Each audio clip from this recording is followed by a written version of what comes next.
1943년. 그 해는 암흑의 시대 한복판이었다. 동경의 찬란한 네온사인 아래에는 조선 청년들의 고독한 그림자가 짙게 드리워져 있었고, 만주의 차가운 황토 위에는 이름 없는 소녀들의 절규가 파묻혀 있었었다. 조국이라는 이름은 이미 오래전에 가슴속 깊이 숨겨야 할 금기가 되어 있었고, 우리 모두는 거대한 폭풍 속에 던져진 작은 조각배와 같았었다. 장하림. 그는 동경제국대학 의학부라는 최고의 지성을 상징하는 곳에 서 있었다. 의학. 그것은 생명을 탐구하는 고결한 학문이었지만 시대의 광기는 그 고결함마저 더럽히고 있었다. 하림은 해부학 실습실의 포르말린 냄새를 맡을 때마다 자신의 영혼이 차가운 시신처럼 부패하는 듯한 고통을 느꼈었다. 그는 일본인 스승들 사이에서 조선인이라는 지울 수 없는 굴레를 짊어지고 있었다. 그들의 찬사와 인정은 하림에게 아무런 위안이 되지 못했었다. 오히려 죄책감만 커져갔다. 그의 머리로는 생명 존중을 외쳤지만 현실은 인간을 마루타로 취급하는 731부대의 끔찍한 소문으로 가득했었다. 그는 자신의 의학 지식이 결국 제국의 전쟁 도구가 될 것이라는 끔찍한 예감에 매일 밤 잠들 수 없었었다. 나는 과연 무엇을 할 수 있는가? 그의 내면의 절규는 아무도 듣지 못하는 독백이었다. 강한 정의감과 인간애를 가졌던 그는 폭력적인 저항에 쉽게 동참할 수 없었다. 무력적인 투쟁은 또 다른 피를 부를 것이라 생각했었고, 지식인으로서 자신은 오직 생명을 지키는 일에 전념해야 한다고 스스로를 억눌렀었다. 그의 망설임, 그것은 결단력의 부재가 아니라 인간 존엄을 끝까지 놓지 않으려는 처절한 몸부림이었었다. 하림의 숨막히는 고독 속에서 유일한 안식처는 가츠코였다. 그녀는 일본 장교의 딸이라는 아이러니한 운명을 가졌었지만 그녀의 사랑은 순수하고 조건이 없었다. 가츠코는 하림의 깊은 슬픔을 예민하게 감지했었다. 그녀는 하림의 어두운 눈동자 속에서 미지의 고통을 읽었고 자신의 사랑으로 그 고통을 모두 덮어주려 했었다. 그들의 만남은 항상 비밀스러웠다. 동경의 벚꽃이 지는 작은 공원 혹은 낡은 다방의 구석자리, 그곳만이 시대의 눈을 피할 수 있는 두 사람만의 성역이었었다. 가츠코는 하림에게 영원한 동행을 맹세했었다. 하림, 당신이 조국으로 돌아가면 나도 당신을 따라갈 거예요. 당신의 슬픔과 운명 모두 나의 것이에요. 그녀의 순진한 맹세는 하림의 죄책감을 더욱 무겁게 짓눌렀었다. 하림은 가츠코의 사랑을 도피처로 삼는 자신을 경멸했었다. 그는 가츠코에게 자신의 정체성과 조선의 현실 그리고 친구 대치의 위험한 활동을 모두 말해줄 수 없었다. 진실을 말하는 순간 가츠코는 자신의 세계를 모두 잃을 것임을 알았기 때문이었다. 그의 침묵, 그것은 사랑하는 사람을 지키려는 가장 이기적이면서도 가장 처절한 배려였었다. 그들의 사랑, 아름다웠지만 이미 시대의 파국을 향해 빠르게 달려가고 있었던 것이다. 최대치는 하림과는 완전히 반대의 길을 걸었다. 그에게 개인의 고뇌나 인간애는 사치였다.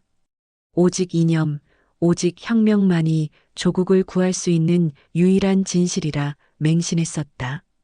그의 심장, 불타는 정의감과 강렬한 광기로 뛰고 있었다. 대치는 동경의 지하 조직에서 핵심 투사로 활동했었다. 그는 학생들을 조직하고 군사 훈련을 준비했으며 조선 독립을 위한 자금을 마련하는 위험한 임무를 수행했었다. 일본 경찰의 그림자는 언제나 그의 뒤를 쫓았고 매 순간이 생사의 기로였었다. 그는 공포를 혁명적 신념으로 짓밟았었다. 대치는 하림을 가장 친한 친구로 아꼈었지만 그의 지성적인 망설임을 가장 경멸했었다. 하림, 내가 지금 책상 위에서 고뇌하는 동안 수많은 조선의 청년들이 쓰러지고 있다. 인간적인 연민이 너의 발목을 잡고 있어. 혁명만이 새로운 인간의 존엄성을 창조할 수 있다. 대치는 하림의 의학 지식을 조직의 무력 투쟁에 결합시키려 필사적으로 설득했었다. 그들의 우정은 이념의 장벽 앞에서 산산이 부서지고 있었다. 대치는 하림에게 조직 합류를 최후 통첩했지만 하림은 끝내 거부했었다. 그 순간 대치는 하림을 더 이상 친구가 아닌 시대의 나약한 방관자로 단정했었다. 그들의 단절, 훗날 한국 전쟁에서 두 친구가 서로에게 총을 겨누게 될 비극적인 숙명의 작은 시작이었던 것이다. 대치는 결연하게 만주 지역으로의 이동을 준비했었다.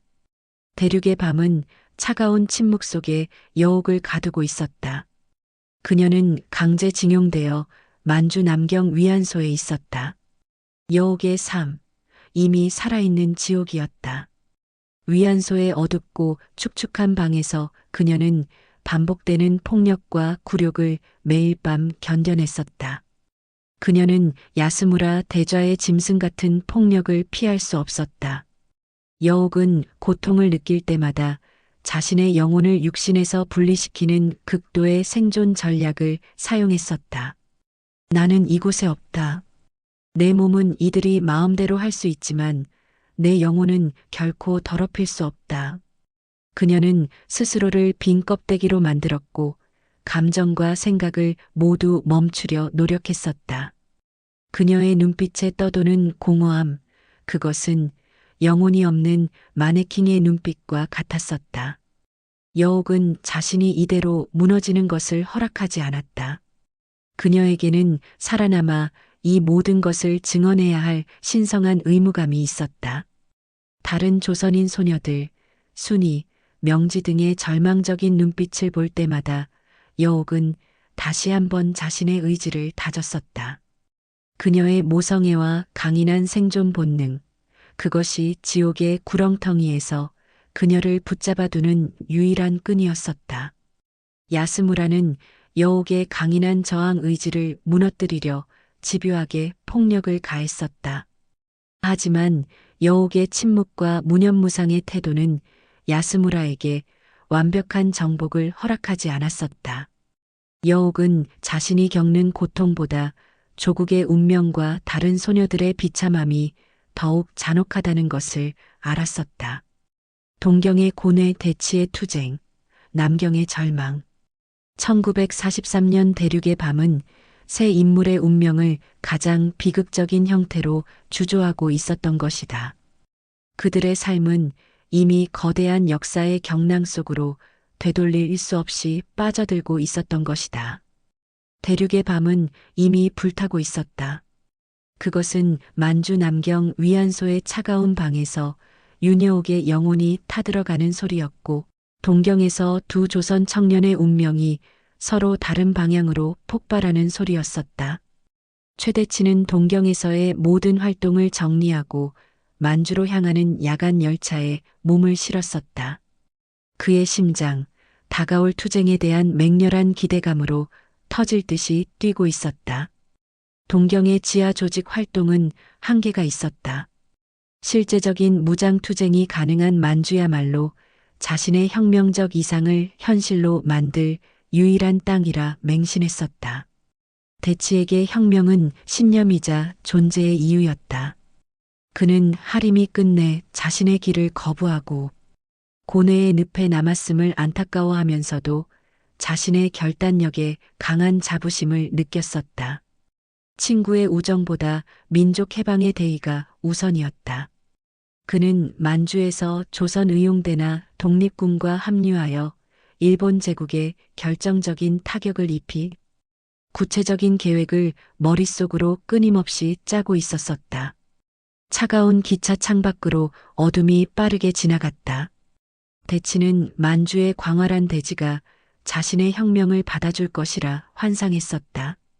그는 자신의 능력과 조직의 힘에 깊은 확신을 가졌었다. 그의 삶, 이미 폭발을 앞둔 화약고와 같았었다. 여옥에 대한 희미한 그리움도 있었다. 그는 만주에서 자신이 혁명가로서 성공하여 그녀의 고통을 구원하고 함께 새로운 세상을 만들 수 있을 것이라는 낭만적인 꿈을 꾸었었다. 그의 혁명, 이념과 사랑이 뒤섞인 뜨거운 불꽃이었던 것이다. 남경 위안소에 불타는 밤은 여옥의 영혼을 매일 태웠었다. 육체적인 고통은 반복될수록 무감각해졌지만 인간적인 굴욕감은 뼛속 깊이 스며들었었다. 그녀는 죽음을 수없이 생각했었다. 자결만이 이 지옥에서 벗어나는 유일한 길이라 믿었었다. 하지만 그녀는 죽을 수 없었다. 명지, 위안소에 새로 끌려온 어린 소녀였다. 명지는 두려움과 혼란 속에서 여옥을 마치 언니처럼 의지했었다. 명지의 순진한 눈빛은 여옥의 죽음 충동을 매번 꺾어 놓았다. 여옥은 명지에게서 자신의 잃어버린 과거를 보았고 자신의 찢긴 모성애를 느꼈었다. 내가 죽으면 이 아이는 누가 지켜줄 것인가? 여옥의 마음속 명지를 지켜야 한다는 강박적인 의무감이 생존의 마지막 이유가 되었었다. 여옥은 자신의 삶을 스스로 부정하는 대신 극도의 냉정함으로 야스무라 대좌의 총애를 이용하는 방법을 터득했었다. 야스무라의 총애는 다른 소녀들로부터 여옥을 분리시켰고 고립시켰지만 동시에 생존과 작은 자유를 얻는 도구가 되었다. 그녀는 야스무라에게 선택받아 위안소 밖에 작은 심부름을 할 기회를 얻으려 치밀하게 행동했었다.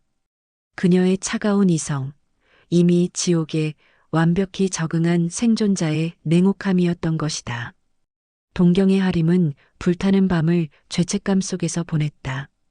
731부대와 관련된 끔찍한 진실을 점점 더 구체적으로 알게 되면서 더 이상 동경에 머물 수 없음을 뼈저리게 느꼈었다. 의사로서, 인간으로서 침묵은 공범이 되는 것을 의미했다. 그의 양심 매일 밤 그를 재촉하고 있었었다. 그의 결단은 가츠코와의 이별을 의미했다. 하림은 자신의 운명이 조국의 피로 물들었음을 알았다. 가츠코를 그 비극에 끌어들일 수 없었다. 그는 가츠코에게 이별을 준비시키려 필사적으로 노력했었다. 가츠코는 하림의 변화를 두려워했다. 그녀는 하림에게 조선으로 함께 갈 것을 재차 맹세했지만 하림은 단호하게 거부했다. 가츠코, 나의 길은 너의 삶을 파괴할 뿐이야. 너는 이곳에 남아 행복해야 해. 그의 이별 통보는 사랑을 위한 가장 잔혹한 배신이었다. 가츠코의 순수한 눈물, 하림의 차가운 마음을 일시적으로 흔들었지만 그의 결심을 돌릴 수 없었다. 하림은 자신의 삶 전체를 민족의 고통에 바쳐야 한다는 강렬한 숙명을 느꼈었다. 만주로 향한 대치는 조직의 연락책을 통해 뜻밖의 사실을 알게 되었다. 만주 남경 위안소에 조선인 여성들이 강제징용되어 있다는 소문이었다. 대치는 혁명가로서 민족의 고통을 외면할 수 없었다. 그의 이념적 정의감은 그곳을 해방시켜야 한다고 외쳤다. 대치는 위안소의 실태를 파악하기 위해 위험을 무릅쓰고 남경 근처로 잠입했었다. 그의 가슴, 혁명적 사명감과 인간적인 연민이 뒤섞여 격렬하게 뛰고 있었다. 그의 잠입, 여옥과의 운명적인 재회를 예고하는 불타는 서곡이었던 것이다. 대륙의 불타는 밤, 여옥의 절망은 생존 본능으로, 하림의 사랑은 잔혹한 이별로, 대치의 이념은 위험한 모험으로 승화되고 있었다. 세 사람의 운명은 만주 남경이라는 작은 지점에서 거대한 비극의 소용돌이를 만들 준비를 하고 있었던 것이었다. 대륙의 밤은 세 사람을 연인이라는 가장 잔혹한 운명으로 다시 엮어 놓았었다. 사랑은 더 이상 순수하지 않았다. 그것은 시대의 이념, 죄책감, 그리고 생존이라는 피 묻은 굴레였었다. 최대치는 만주 남경 위안소 근처에 은밀히 잠입했었다. 그의 혁명적 사명감은 조선인 여성들을 야만적인 일본군으로부터 해방시켜야 한다는 강한 의지로 불타고 있었다. 그는 위안소를 혁명의 발판이자 해방의 상징으로 삼으려 했었다. 하지만 그의 눈앞에 펼쳐진 위안소의 실체는 그의 혁명적 낭만을 산산조각 냈다. 어둠 속에서 새어나오는 비명과 군합발 소리, 그리고 인간적인 모든 것이 부정되는 음습한 분위기. 대치는 민족의 고통을 눈앞에서 목격하며 격렬한 분노를 느꼈었다.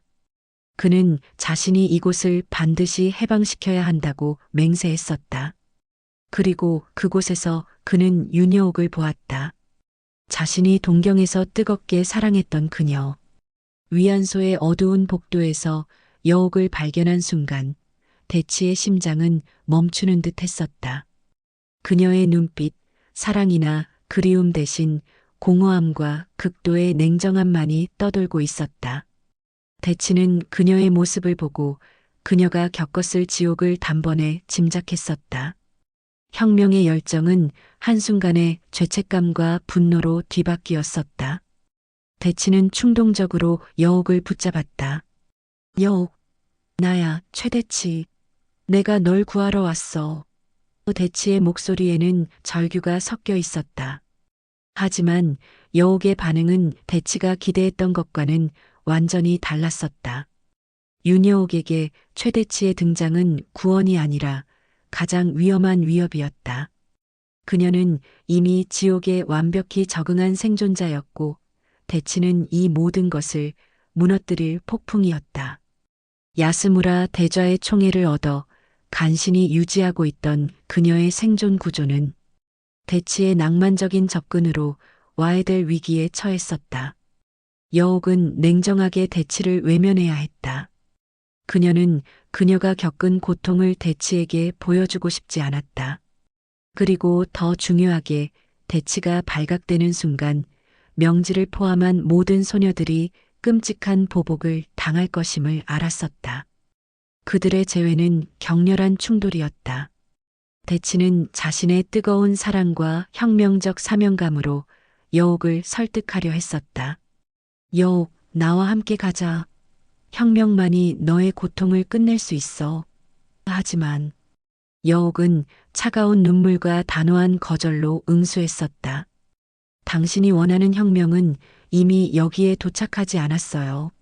당신 때문에 모두가 죽게 될 거예요. 그녀의 목소리에는 생존자의 처절함이 담겨 있었다. 결국 여옥은 생존을 위해 가장 잔혹한 선택을 했었다. 그녀는 대치를 이용하기로 했다. 위안소를 탈출하고 만주 조직에 합류하는 미끼를 던지면서 야스무라의 총애에서 자유로워질 기회를 만들려 했었다. 그녀의 마음속 사랑은 이미 시체였고 오직 생존만이 뜨겁게 남아 있었던 것이다. 대치는 여옥의 냉정함에 큰 충격을 받았지만 그녀의 고통을 이해하려 했고 결국 그녀의 계획에 동의했었다. 연인들의 재회는 사랑이 아닌 이용과 비극의 서막이었던 것이다. 만주에서 대치와 여옥이 비극적인 재회를 하고 있을 때 동경의 장아림은 자신의 운명에 대한 최종적인 결단을 내리고 있었다. 그는 더 이상 731부대의 끔찍한 진실과 조국의 고통 앞에서 침묵할 수 없었다. 하림은 자신이 가지고 있는 모든 지식을 민족을 위해 사용해야 한다는 강렬한 의무감을 느꼈었다. 그의 결단은 가츠코와의 영원한 이별을 의미했다. 하림은 가츠코에게 자신이 조선으로 떠날 것임을 단호하게 알렸었다. 가츠코, 나의 길은 어둠이야. 나는 내가 이 어둠에 휩쓸리는 것을 원치 않아.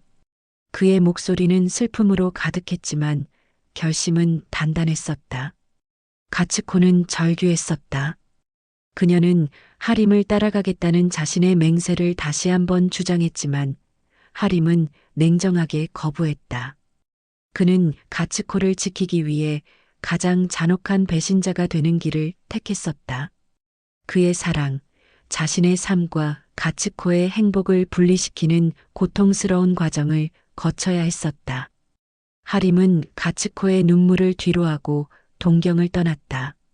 그의 발걸음은 조선이 아닌 만주를 향하고 있었다. 그는 자신이 대치와 여옥의 비극적인 운명을 결국 외면할 수 없음을 알았었다. 하림의 떠남, 그것은 개인의 행복을 포기하고 조국의 고난 속으로 자발적으로 걸어 들어가는 지식인의 숙명이었던 것이다. 대륙에서 다시 만난 여옥과 대치, 그리고 동경을 떠나 대륙을 향하는 하림. 새 연인의 운명은 1943년에 불타는 밤속에서 극적인 파국을 향해 질주하고 있었다. 여옥은 생존을 위해 사랑을 이용하는 처절한 연인이 되었고, 대치는 혁명적 사명감과 혼탁한 사랑 사이에서 고뇌하는 맹목적인 연인이 되었다. 그리고 하림은 사랑을 지키기 위해 자신을 희생하는 고독한 연인이 되었었다. 연인들. 그들의 운명적인 결합은 사랑이 아닌 시대의 비극과 이념의 총성이 빚어낸 가장 잔혹한 드라마였던 것이다. 연인들의 비극적인 재회는 만주의 어둡고 더러운 변소에서 절정을 맞았다. 공동 변소. 그곳은 가장 낮은 곳이었다. 윤여옥이 생존을 위해 가장 처절하게 몸부림쳤던 곳이었고, 최대치가 혁명의 눈으로 인간의 비참함을 가장 가까이서 목격했던 곳이었으며, 새 청춘의 운명적인 실타래가 완전히 엉켜버린 비밀의 공간이었었다. 윤여옥에게 만주 남경 위안소의 공동 변소는 더 이상 단순한 공간이 아니었다. 그곳은 일본군의 감시를 가장 완벽하게 피할 수 있는 유일한 해방구였고, 대치와 은밀히 접선하여 탈출 계획을 논의할 수 있는 절대적인 비밀의 장소였었다. 역설적으로 가장 더러운 곳이 가장 순수한 자유를 위한 도피처가 된 것이었다. 여옥은 매일 밤 변소에서 대치를 기다렸었다. 그녀의 심장은 두려움과 절망, 그리고 희미한 생존 본능으로 격렬하게 뛰었었다. 그녀는 야스무라 대좌의 총애를 미끼로 사용하여 위안소 밖으로 나갈 기회를 만들었고, 대치를 이용하여 명지와 다른 소녀들을 탈출시키려 했었다. 여옥의 마음 사랑은 없었지만 강인한 모성애와 생존 의지가 뜨겁게 남아 있었던 것이다. 그녀는 대치에게 냉정하게 탈출 계획을 지시했었다. 당신이 원하는 혁명은 여기에 있지 않아요. 혁명을 하고 싶다면 이 소녀들을 먼저 구원하세요. 여옥의 단호한 명령은 대치의 혁명적 낭만을 여지없이 깨뜨렸었다. 그녀는 탈출이 성공하는 순간 대치의 혁명 조직을 통해 자신과 소녀들의 안전을 보장받으려 했었다. 그녀의 삶, 이미 타인의 손에 맡겨진 것이 아니라 스스로 개척해야 할 처절한 투쟁이었던 것이다. 대치에게 공동 변소는 자신의 혁명적 신념과 인간적인 사랑이 가장 더럽게 충돌하는 장소였다. 그는 어둠 속에서 여옥의 차가운 눈빛과 단호한 명령을 받을 때마다 자신의 뜨거운 혁명적 열정이 조롱당하는 듯한 굴욕감을 느꼈었다. 그의 사랑, 더 이상 순수하지 않았다. 여옥의 처절한 생존 앞에서 그의 이념은 빛을 잃었었다. 대치는 여옥이 자신을 구원자로 보는 것이 아니라 단순한 탈출 도구로 이용하고 있음을 뼈저리게 알았었다. 하지만 그녀를 향한 사랑은 그 모든 굴욕을 감수하게 만들었다. 그는 여옥의 지시를 묵묵히 따랐다. 위안소를 기습할 구체적인 계획, 탈출 경로, 그리고 소녀들을 안전하게 이동시킬 준비. 대치는 혁명가로서 조직의 임무가 아닌 사랑하는 여인과 민족의 비참한 희생자들을 위한 개인적인 구원자가 되어야 했다. 나의 혁명은 여옥에게 무슨 의미였을까? 대치의 내면의 독백은 처참했었다. 그는 이념을 쫓아 모든 것을 버렸었지만 결국 사랑의 굴레 속으로 다시 빨려 들어갔었다. 그의 행동, 혁명이 아닌 사랑과 죄책감에서 비롯된 치명적인 도박이었던 것이다. 동경을 떠난 장아림은 대치와 여옥이 있는 만주 남경을 향해 목숨을 건 험난한 여정을 이어갔었다. 그는 자신의 의학 지식을 무력 투쟁이 아닌 다른 방식으로 민족에게 기여할 수 있을 것이라 믿었었다. 그의 목표, 대치의 극단적인 행동을 견제하고 여옥을 안전하게 구출하는 것이었다. 하림은 가츠코와의 이별로 찢긴 마음을 오직 임무에 집중함으로써 억눌렀었다. 그는 만주의 혼란스러운 상황 속에서 대치가 위험한 행동을 할 것임을 직감했었고 친구를 파멸로부터 구해야 한다는 강한 책임감을 느꼈었다. 하림의 행동, 우정과 양심이 합쳐진 지식인의 숙명이었던 것이다. 하림은 남경 근처에서 대치의 조직과 은밀히 접촉하는데 성공했었다. 두 친구의 재회는 반가움보다 긴장감이 감도는 싸늘한 분위기였었다. 대치는 하림을 여전히 나약한 지식인으로 경계했지만 하림의 의학적 능력이 탈출 후 부상자 치료에 필수적임을 알았기에 그의 합류를 마지못해 받아들였었다. 4-4 공동변소 운명의 삼각구도. 공동변소. 그곳은 여옥과 대치가 비밀을 나누는 장소였다. 하림은 조직의 은신처에서 여옥의 비참한 상황을 간접적으로 전해 들었었다. 여옥이 위안소에서 겪은 끔찍한 일들과 대치와의 이용적 관계. 하림의 가슴, 친구에 대한 죄책감과 여옥을 향한 묵직한 연민으로 찢어지는 듯 했었다. 세 사람의 운명적인 삼각구도는 가장 더럽고 어두운 공간에서 가장 처절하게 완성되고 있었다. 대치는 사랑을 위해 혁명을 위험에 빠뜨렸고 여옥은 생존을 위해 사랑을 이용했으며 하림은 양심을 위해 자신을 희생하고 두 친구의 파국을 지켜보는 증인이 되어야 했다. 공동변소의 차가운 돌벽 아래 탈출을 위한 최후의 계획이 은밀하게 진행되었다. 이 탈출은 성공하든 실패하든 세 사람의 삶을 영원히 바꿔놓을 되돌릴 수 없는 사건이었던 것이다.